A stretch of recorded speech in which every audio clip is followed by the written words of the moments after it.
Hello everyone, Tech here, back at it again with another deck profile video. And before we get into this deck and why I'm running the cards and running this deck, the Cosmo Kaiju deck is going to take me some time because that's another variant I haven't really tried out that much, but I will get to it probably by the end of this week or Sunday. So stay tuned for that. Another more decks I'm going to be working on are 40 card Infernoid and 40 card Lightsworn, along with a 40 card Shadow deck for you guys as well, for that don't like to run the 60 card variant of Shadow, because that's all I've been doing on this channel recently. I'm gonna give you some more Shadow based options that you can run if you don't care for the 40 card version. I'm gonna make them as budget as possible too. So now you guys can stay tuned for this deck profile. Alright, today we're gonna be profiling Infernosworn, I like to call it. But in reality, it's just 60 card Infernoid, because the Lightsworn engine is not really highly represented in here. I wanted to make it highly represented, but I just didn't find the room for it. This is basically a budget version of Infernoid, because everybody does 60 card Infernoid Zoo. And it's not really budget. I see everybody's deck list, and they're running things like the Brilliant Fusion Engine, Blackwing Gofu, a lot of cards that are more than not likely to get hit by the ban list. And I mean, they may have money to waste on cards, but we don't. That's why we have to stretch our dollars. So to start us off, we have 2 Infernoid, the level 10 guy. I cannot pronounce this guy's name. 2 Infernoid Devialdi, 2 Infernoid Attande, 3 Infernoid Attande, 3 Infernoid Sedimanas, 2 Infernoid Sajet, 3 Infernoid Petrulia, 3 Infernoid Harmondic, 2 Infernoid Antra, and 3 Infernoid Decatron. A lot of these guys have complicated names, so forgive me. Basically, use Decatron to mill this guy or Devialdi to the graveyard. So you'll be able to get copy their effects, and you'll be able to have some free negation on the field. Now for the Lightsworn, so we run triple Raiden, double Raikou. What the fuck am I saying? Not Raikou. Double Wolf, because he can kind of brick in this deck. This is not like my Twilight Storm deck. If you draw a wolf in this deck, it really is dead, because we don't run Soul Recharge in here. And we run that one Lila. Lila's just such a great card in the deck. So with that one, as a result of that, the miscellaneous monsters in the deck are triple Fairy Tail Snow. Fairy Tail Snow is just such a broken card for the deck. She allows you to make continuous rank 4 plays, and it's just such a great card in general. This card is the heart and soul of Lightsworn, and basically any 60 card variant. The last miscellaneous monster, one that I don't see put into Infernoid 60 cards very often, or Infernoids in general, is Performance Trick Clown.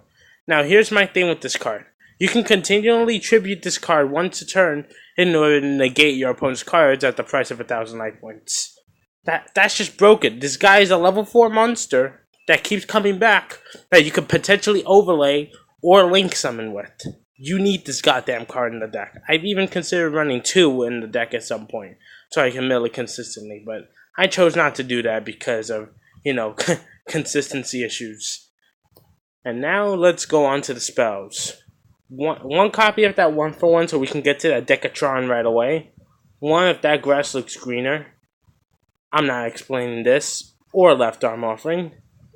1 Monster Gate, because when you let's say you flip up an Inferno at the top of your deck, you can't normal or summon or set those. So they just keep going to the graveyard until you get to a monster card that can be normal summon or set. So you could potentially mill even more than grass would with this.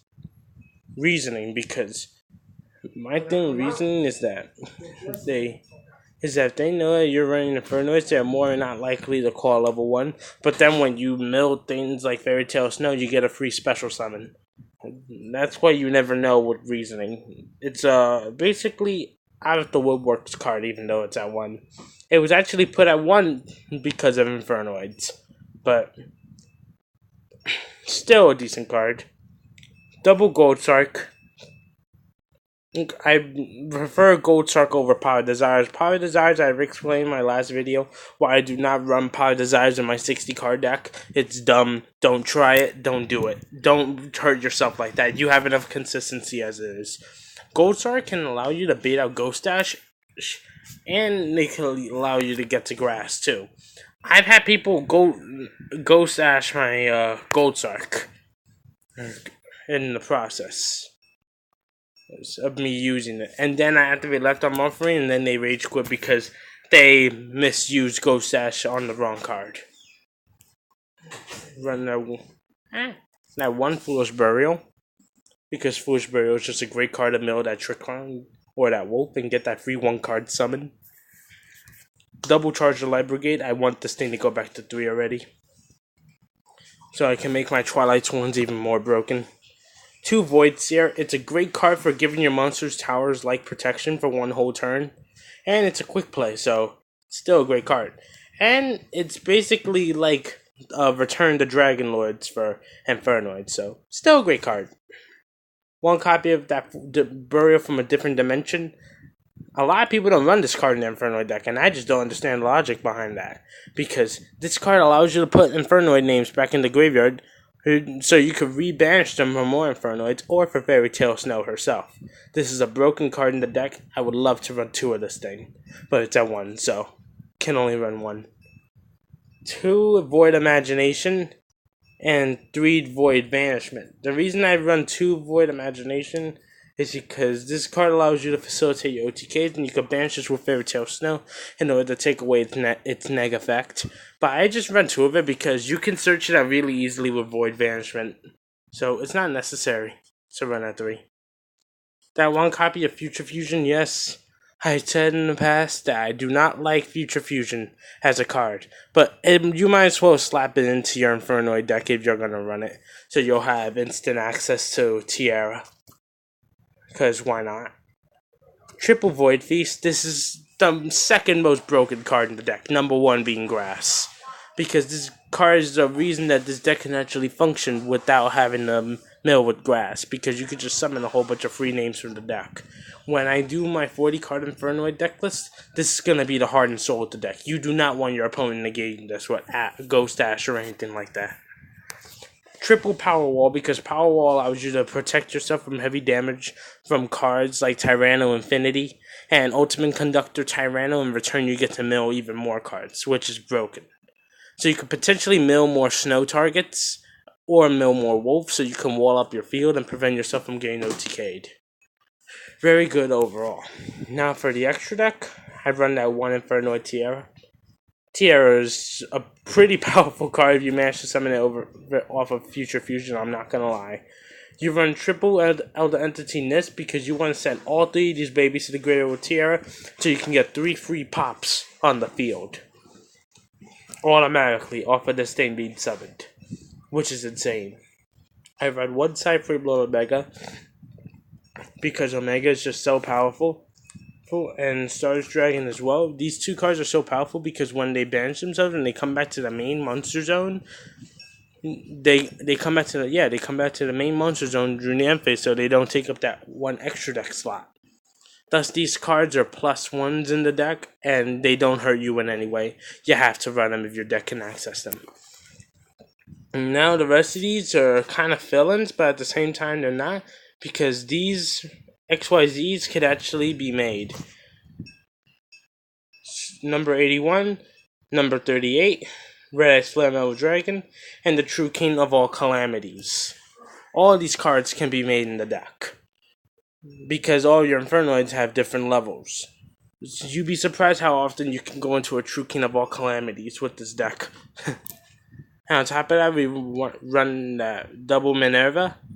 Minerva is still such a powerful card in the deck. Even though it's Infernoidsworn, you still gotta run 2 so you can mill a whole bunch if you don't have access to that Grass Look Screener. And that 1 Castel, because he's just amazing for bouncing back cards automatically, and 2000 Beat Stick. And since we run that 1 Proxy Dragon and that 1 Deco Talker in the deck, you can access the Castel of Sky Blaster Musketeer. Run 1. There you go. You can access this guy without much issue at all. So, pretty good. Let's dip into the side deck real quick. we run one each of these kaijus and 2 of their kaiju slumber, because being able to clear out Masterpiece right away with this deck is key. You can't have a Masterpiece sitting around the field because it's only so often you're going to be able to blow them out. Triple Denko Rekka, because she's great against back row. Same reason we run triple Twin Twisters, and we run triple Fiend Comedian in the deck, because this card's just so abusive in any deck that it can mill. And, I mean, think about it. In a deck like Lightsworn, or Shadow, or Burning Abyss, or any 60 card deck, this card is one-sided. You're either going to banish your opponent's entire graveyard, or you're going to mill your entire deck with this. It's the better version of Grass, but at the same time it's a trap card, so you can't really afford to main it. So yeah, guys, this is my 60 card Lightsworn Infernoid deck list. Check it out. Hope you guys enjoyed. Team More Tech signing out. Don't forget to like, share, and subscribe. Peace.